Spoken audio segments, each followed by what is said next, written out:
evening. আপনি কি কখনো ভেবে দেখেছেন যে আপনি একজন সত্যিকারের খুনির পাশে বাস করেন?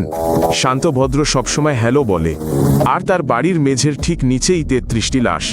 শিকাগোর এক শহরতলিতে একজন আমেরিকান ঠিক এভাবেই বাস করত। প্রতিবেশীরা তাকে বলতো আড্ডার মধ্যমণি। সে পার্টি দিত, বাড়ির মেরামতের কাজে সাহায্য করত, আর রাস্তার প্রত্যেকটা বাচ্চাকে নাম ধরে চিনত। সপ্তাহান্তে সে ভাঁড়ের পোশাক পরে পার্টিতে পারফর্ম করত। প্রভাবশালী ব্যক্তিদের সাথে তার ছবি তোলা হতো। একটা ছবিতে রাষ্ট্রপতির স্ত্রীর পাশে একজন সত্যিকারের সৎ নাগরিক। তার বাড়ির সরু বেসমেন্টের কাঠের মেঝের নিচে তদন্তকারীরা ২৬ জনের দেহাবশেষ খুঁজে পায়। সে আরও ৩ জনকে উঠোনে পুঁতে রেখেছিল, ৪ জনকে নদীতে ফেলে দিয়েছিল। প্রতিবেশীরা বছরের পর বছর ধরে গন্ধটা টের পাচ্ছিল। সে বলতো যে পাইপ লিক করছে, ফ্রিজে মাংস পচে গেছে।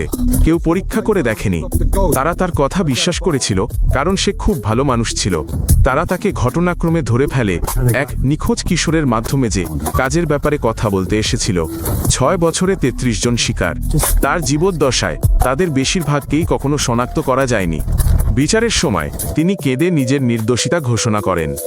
মৃত্যুদণ্ড কার্যকরের অপেক্ষায় থাকাকালীনও তিনি ছবি আঁকা চালিয়ে যান এবং সেগুলো সংগ্রাহকদের কাছে বিক্রি করতেন।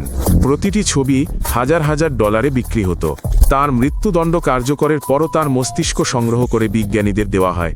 তারা কোনো অস্বাভাবিকতার সন্ধান করেন এবং তেমন কিছুই খুঁজে পাননি। এই ধরনের মানুষদের সবচেয়ে ভয়ঙ্কর দিকটি হলো তাদের দেখতে সম্পূর্ণ সাধারণ মনে হয়। কল্পনা করুন, আপনি এক বন্ধুর সাথে দেখা করতে গেছেন। একটি সাধারণ অ্যাপার্টমেন্ট, একটি সোফা, একটি টিভি আর একটি বড় অ্যাকোয়ারিয়ামে কিছু মাছ। আর তারপর আপনি ফ্রিজটা খুললেন আর সাথে সাথেই জমে গেলেন। আমেরিকার এক শহরের এক শান্ত নিঃসঙ্গ মানুষ সেখানে মানুষের মাথা রাখত। একটা নয় ৪টি, সাথে একটি হৃৎপিণ্ড আর একটি বিচ্ছিন্ন হাতের টুকরো প্লাস্টিকের ব্যাগে। সাধারণ মুদিখানার জিনিসপত্রের পাশেই শোবার ঘরের এক কোণে একটি ২০০ লিটারের ব্যারেল রাখা ছিল। ভেতরে ৩টি মৃতদেহ অ্যাসিডে ধীরে ধীরে গলে যাচ্ছিল।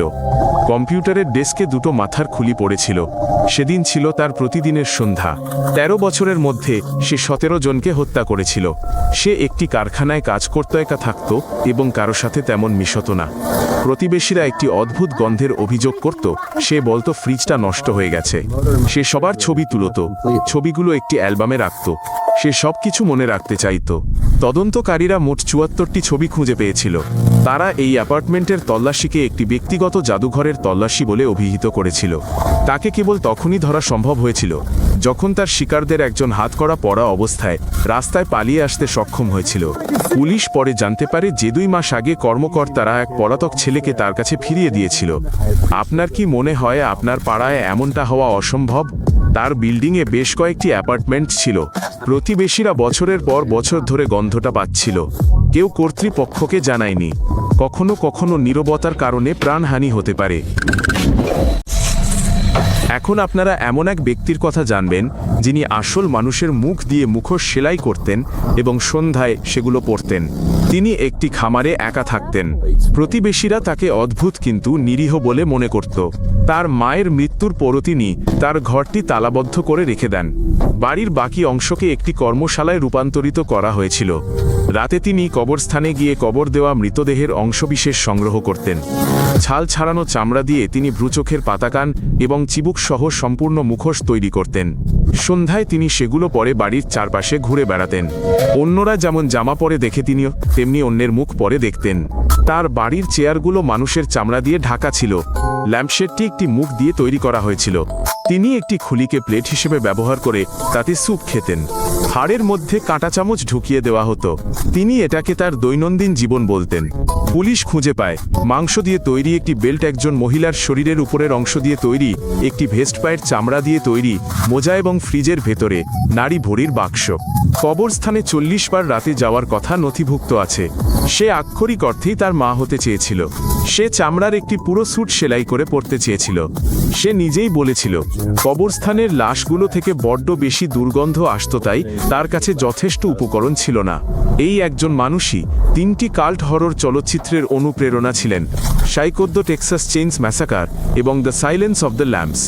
বাস্তবতা যে কোনো কল্পনার দৃশ্যের চেয়েও বেশি ভয়ঙ্কর বলে প্রমাণিত হয়েছিল। কেন এই ধরনের মানুষদের প্রায়শই দেখতে একদম স্বাভাবিক মনে হয়? কারণ স্বাভাবিকতাই হলো সবচেয়ে ভালো মুখোশ। যেখানে একজন মনোরম প্রতিবেশীকে দেখা যায়, সেখানে কেউ দানব খোঁজে না। যে লোকটি ডেকের নিচে লাশগুলো লুকিয়ে রেখেছিল সে ছিল একজন সফল উদ্যোক্তা, একজন স্কাউট লিডার এবং গির্জাগামী।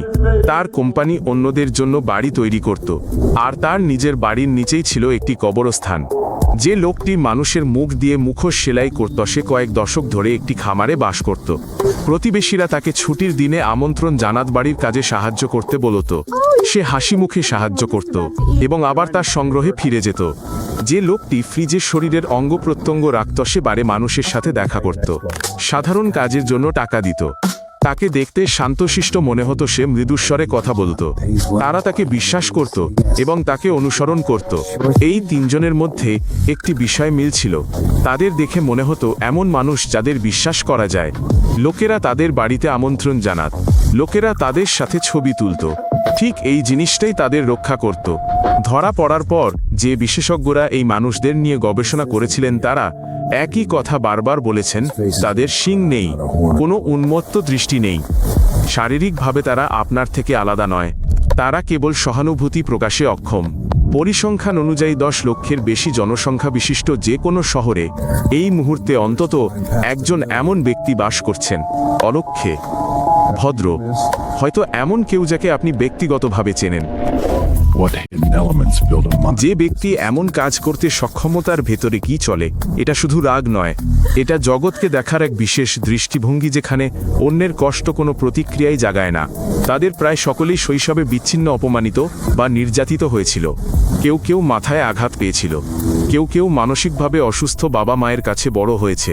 এটা কোনো অজুহাত নয়, এটা নিছকই বাস্তব। মস্তিষ্কের যে অংশগুলো বেশিরভাগ মানুষের ক্ষেত্রে অন্যের কষ্ট দেখে সক্রিয় হয়ে ওঠে, সেগুলো এদের মধ্যে কার্যত নীরব থাকে। তারা ভুক্তভোগীর প্রতি কোনো রাগ অনুভব করে না, তারা আসলে কিছুই অনুভব করে না। তাদের মধ্যে একজন জিজ্ঞাসাবাদের সময় বলেছিল, আমি খুন করেছি কারণ আমি চাইনি লোকটি চলে যাক। সে সম্পর্ক তৈরি করতে জানত না, কাউকে কাছে রাখার জন্য সে কেবল এই উপায়টি খুঁজে পেয়েছিল। আর একজন তার ভেতরের এক অবিরাম শূন্যতার অনুভূতির কথা বর্ণনা করেছিল। সে বলেছিল যে কোনো কিছুই তাকে আনন্দ বা শান্তি দিত না। সে কাজ, যোগাযোগ, শখ, সবকিছুই চেষ্টা করেছিল, কোনো কিছুতেই কাজ হয়নি। এগুলো সিনেমার দানবদের গল্প নয়, এগুলো তাদের পাশে বসবাসকারী মানুষদের গল্প। তারা একই রাস্তায় হাঁটত, তারাও একই দোকান থেকে খাবার কিনতেন, তারা দেখতে ঠিক এখনকার আপনার মতোই ছিলেন। এই সব গল্পই সত্যি, এই সব মানুষ সত্যিই ছিলেন, এবং বছরের পর বছর ধরে তারা সবাই অলক্ষিতই থেকে গেছেন। চ্যানেলটি সাবস্ক্রাইব করুন এবং অন্যান্য পর্বগুলো দেখুন, এটা জরুরি।